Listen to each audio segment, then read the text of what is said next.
Hello, আমি রিয়া দালাল। আমি বিপিসিআইটি কলেজের 6 সেমের স্টুডেন্ট।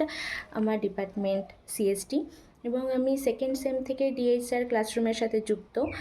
আর আমার সেকেন্ড সেম থেকে ফিফথ সেম পর্যন্ত আপাতত যে কটি রেজাল্ট আমি পেয়েছি সেই রেজাল্ট আমি আজকে শেয়ার করতে চলেছি।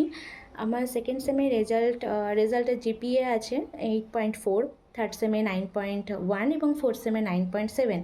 অ্যান্ড কিছুদিন আগেই আমাদের ফিফথ সেমের রেজাল্ট আউট হয়েছে, তো সেখানে আমার 9.6 জিপিএ এসেছে। তো সবার মত অনুযায়ী আমার এই ভালো রেজাল্টের পেছনে আমার কলেজ এবং আমার ক্লাসমেট যারা আছে তাদের অবশ্যই অবদান রয়েছে, এবং স্পেশালি যার হেল্প ছাড়া এটা হয়তো বা পসিবল হতো না, সেটা ডিএইচআর ক্লাসরুম এবং আমাদের সবার প্রিয় ডিএইচআর। আর একটা কথা সেটা না বললেই নয়, সেটা আমি নই, আজকে যারা আমার এই ভিডিওটা দেখবে এবং যারা ডিএসআর ক্লাসরুমের সাথে যুক্ত আছে তারা অবশ্যই আমার এই কথাটার সাথে এগ্রি করবে। সেটা হলো আমাদের ডিএসআর ক্লাসরুমে সাজেশন, যেটা 100%ই আমরা পেয়ে থাকি সেমিস্টারের কোশ্চেনের সাথে।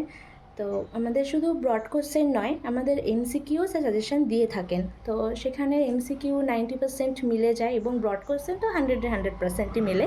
তো সেখানে আমাদের অনেক হেল্প হয়। আর শুধু আমি নই, ডিএসআরের ক্লাসরুমের সাথে যারা যারা আছে আমার ক্লাসমেটরা প্রত্যেকেই অনেক ভালো রেজাল্ট করেছে এবং আশা করছি সিক্স সেমেও সবার খুব ভালো রেজাল্ট হবে। আর যতদূর আমি জানতে পেরেছি যে আমার কলেজে 9.6 জিপিএটা হায়েস্ট হয়েছে আমার ডিপার্টমেন্টে। তো সেখান থেকে আমি বলবো, আশা রাখবো সিক্স সেমে যাতে আরও ভালো রেজাল্ট হয়। আর বাকিদেরকেও বলি অনেক ভালো রেজাল্ট হোক। আমার জুনিয়র যারা আছে বা আমার ছোট ভাই বোনেরা, তাদেরকে আমি বলবো যারা তোমরা এখনও ডিএইচআর ক্লাসরুমের সাথে যুক্ত হওনি তারা অবশ্যই একবার হয়ে দেখবে, অবশ্যই ভালো লাগবে তোমাদেরও আমাদের মতনই। তো আমি এটুকুই বলে আজকে শেষ করছি।